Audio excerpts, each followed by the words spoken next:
नमस्कार। मन के भावों को कागज पर सहजता से उकेरकर आत्म सुख की अनुभूति करने वाले हमारे आज के अतिथि हिमाचल प्रदेश से हैं। विज्ञान भौतिक शास्त्र के विद्यार्थी रहे हमारे अतिथि को हिंदी लेखन में रुचि रही है और आपने हिंदी की विविध विधाओं में भरपूर लिखा है। वर्तमान में राजकीय वरिष्ठ माध्यमिक पाठशाला हिमाचल प्रदेश में आप प्रधानाचार्य के पद पर कार्यरत हैं। तो दर्शकों, चलिए शीघ्र ही मिलवाते हैं अपने आज के अतिथि आदित्य कंसल जी से। आदित्य जी, आपका स्वागत है हमारे चैनल कोना मन का में। नमस्कार सुमन जी, सबसे पहले तो मैं आपका और आपके चैनल का धन्यवाद करूंगा, जिसके माध्यम से मुझे दर्शकों से मिलने का सुअवसर प्राप्त हुआ है। अपनी बात आप लोगों तक अपने पाठकों तक पहुंचाने के लिए ये मुझे एक बहुत अच्छा मंच आपने प्रदान किया है। हमारा पहला सवाल आपसे है कि आप विज्ञान के विद्यार्थी रहे हैं, फिर हिंदी लेखन में दिलचस्पी कैसे हुई? सुमन जी, जहां तक आपने ये पूछा है कि विज्ञान का विद्यार्थी रहने के साथ कैसे दिलचस्पी हुई, तो मैं यहाँ ये बताना चाहूँगा कि बचपन से ही मुझे लेखन का शौक था। कुछ पारिवारिक पृष्ठभूमि भी जो है लेखन से जुड़ी है। सबसे पहले मैं 7वीं कक्षा में था, तभी मेरी जो एक कविता लोग ये धर्मशाला के स्थानीय हिमाचल केसरी अखबार में प्रकाशित हुई थी। वहाँ से मेरी लेखनी को और बल मिला। मुझे शौक था कि अपने आसपास जो चीज़ें हो रही हैं, जो घटनाएं हो रही हैं, दोस्तों, मित्रों, अपने सहपाठियों के साथ जो अनुभव हैं, उनको मैं लिखकर साझा करूं, और वहीं से मेरी लेखन की शुरुआत हुई। उसके बाद मैंने कई लघु कथाएं, कविताएं और संपादकीय जो है वो लिखे हैं, और मेरी रचनाएं निरंतर समाचार पत्रों में, जैसे हिमाचल प्रदेश का दिव्य हिमाचल, हमारा अमर उजाला, दैनिक भास्कर और गिरिराज, जो पत्रिकाएं हैं, शुभ तारिका, हिमप्रस्थ, इनमें जो है वो प्रकाशित निरंतर हो रही हैं। जी, बहुत अच्छी बात है कि आपकी रचनाएं विविध पत्रिकाओं में प्रकाशित होती रही हैं। आपने विविध विधाओं में लिखा है। अपनी रचनाओं के बारे में हमारे दर्शकों को कुछ बताइए। लघु कथाओं में जो है मेरी विशेष रुचि है। लघु कथाओं का मेरा एक संग्रह भी जो है प्रकाशित हुआ है, ये मेरे हिस्से की धूप। तो 2020 में ये संग्रह मेरा प्रकाशित हुआ था। इसमें मेरी लगभग 61 लघु कथाएं हैं। इसके अलावा जो दैनिक समाचार पत्र हैं विभिन्न, उनमें भी मेरी लघु कथाएं विभिन्न पत्रिकाओं में जो है वो प्रकाशित होती रहती हैं। ये कुछ साझा संकलन भी निकले हैं, जैसे मन का फेर, ये सुरेश भारद्वाज जी हैं, सुरेश सौरभ जी ने जो है प्रकाशित किया है। तो इसमें भी मेरी 2 कहानियां हैं। गुलाबी गलियां साझा संग्रह है एक, ये भी सुरेश सौरभ जी ने इसका संपादन किया है। इसमें भी मेरी कहानियां ली गई हैं। ये हिमाचल प्रदेश की प्रतिनिधि लघु कथाएं, ये हमारे सुदर्शन वशिष्ठ जी महान साहित्यकार हैं हिमाचल के, जिन्होंने एक साझा संग्रह लघु कथा का निकाला है। इसमें मेरी 5 कहानियां हैं। इस प्रकार जो है जो मैंने आजकल विशेष विधा जो है वो 4-4 लाइनों को जोड़कर एक काव्य सूत्र की जो है रचना मैं कर रहा हूँ। वो काव्य सूत्र जो हैं बड़े छोटे होते हैं, ब्रीफ होते हैं। वो आजकल मेरा जो है लेटेस्ट शौक है, जिस पर शीघ्र ही मैं अपनी पुस्तक भी प्रकाशित करूंगा।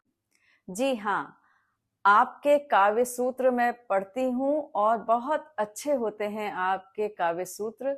उनके बारे में हमारे दर्शकों को कुछ बताइए। सुमन जी, सबसे पहले तो आपका बहुत बहुत धन्यवाद कि आपने ये कहा कि मेरी शरिकाएं जो हैं वो आकर्षित करती हैं पाठकों को, आपको। इससे मेरी लेखनी को और बल मिला है। जहाँ तक क्षणिकाओं का प्रश्न है, मैंने जैसे अभी आपको बताया कि काव्य सूत्र मैंने इनको नाम दिया है। ये छोटी होती हैं, 4 लाइनों में होती हैं। जैसे उदाहरण के तौर पे एक छोटी सी क्षणिका है कि ए समंदर तुझ में पानी बहुत है, नदियों की तुझ पे मेहरबानी बहुत है। तो इस क्षणिका के माध्यम से मैंने ये बताने की कोशिश की है कि कोई भी जो बड़ी चीज है, कोई भी आदमी जो बुलंदी पर पहुंचता है, उसमें छोटे छोटे कई लोगों का योगदान होता है। तो मुझे लगता है कि ऐसे मैसेज, ऐसे संदेश लोगों तक पहुंचाए जाएं जो कि मीनिंगफुल हो, टर्स एंड टेलिंग हो, कम शब्दों में जो है अपनी बात कहने की क्षमता रखते हो। तो इस प्रकार से जैसे एक छोटी सी क्षणिका का उदाहरण मैं यहाँ और चाहूंगा कि जिसके हिस्से में रात होगी उसी की चांद से बात होगी। यानी ये एक अंधेरी रात में एक उजाला दिखाने की कोशिश की गई है कि हम लोग कई बार हार मान जाते हैं, कई बार परिस्थितियों से घबरा जाते हैं। तो मेरा कहने का अर्थ सिर्फ ये है कि अगर हम कम शब्दों में अपना संदेश पाठकों तक पहुंचा सकें तो ये ज्यादा बढ़िया है। दूसरे सुमन जी, बात ये है कि आजकल लोगों के पास समय की भारी कमी है। बड़ी कहानियां, बड़ी कविताएं लोग अक्सर ना सुनते हैं ना पढ़ते हैं, क्योंकि लोगों को आजकल इतनी बिजी लाइफ है, इतना संघर्षमय जीवन है। तो ऐसे में मैं समझता हूं कि क्षणिकाएं अधिक से अधिक लोग पढ़ लेते हैं और आप भी पढ़ते हैं। आप सबका बहुत बहुत धन्यवाद।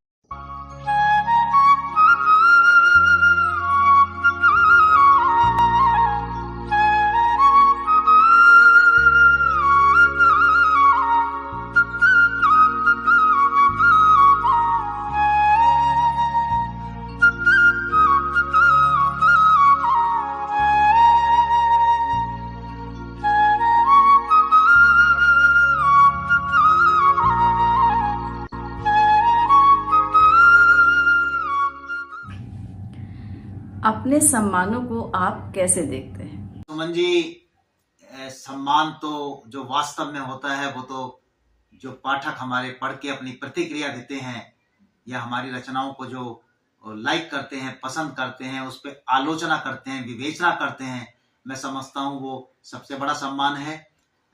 पर एक शिक्षक के रूप में मुझे वर्ष 2017 में हिमाचल प्रदेश सरकार ने राज्य स्तरीय पुरस्कार से सम्मानित किया था। वो मुझे बहुत अच्छा लगा, क्योंकि एक लेखक होने के साथ साथ एक शिक्षक होने का मुझे गौरव प्राप्त है। इसके बाद 2018 में मुझे ग्लोबल टीचर अवार्ड से दिल्ली में सम्मानित किया गया और वर्ष 2019 में मुझे राजभाषा पुरस्कार जो है वो भी हिमाचल प्रदेश सरकार से प्राप्त हुआ। ये सब सम्मान जो है मैं समझता हूँ कि मेरे दर्शकों की, मेरे पाठकों की जो है उनकी शुभकामनाएं हैं, आप सबकी शुभकामनाएं हैं, आप सबका प्यार है, आशीर्वाद है, आप सबका सहयोग है।